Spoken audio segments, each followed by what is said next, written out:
Hello, and in this mini tutorial I'm going to teach you how to make a character follow the player. So, first of all, I have a simple terrain set up here, made out of elongated cubes and planes, with an empty game object container called environment.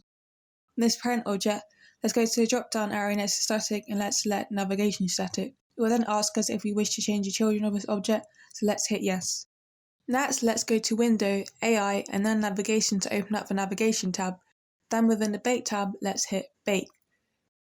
We can then see that all areas that are walkable have been marked with a blue overlay. However, areas that we don't want to be walkable have also been marked too. To fix this, let's firstly select the objects that we don't want our other characters to be able to walk over, and then go to the Object tab. Under Navigation area, let's change walkable to not walkable. Then let's go back to the Bake tab and rebake the entire area again. We should then see that our non-walkable objects no longer have a blue overlay. Again, however, there is currently no way for our characters to travel from platform to platform due to the gaps. To fix this issue, let's select all of our walkable objects, go to the Object tab again and enable Generate Off Mesh Links. Then before we hit Bake again, let's change our jump distance to around 10. And we should now see art-like jump paths for our characters to travel between platforms. Finally, let's select our character and add a nav mesh agent component. Let's then adjust the radius, height and base offset so that the green cylinder fits nicely onto our character. Next, let's go to Add Component again and type in Follow Player. Let's hit Create and Add and then open up our script in Visual Studio for editing.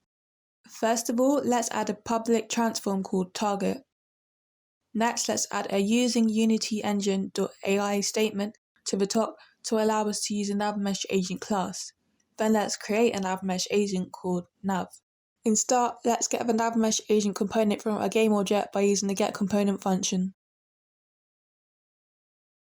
Finally, in Update, let's type nav.setDestinationTarget.position.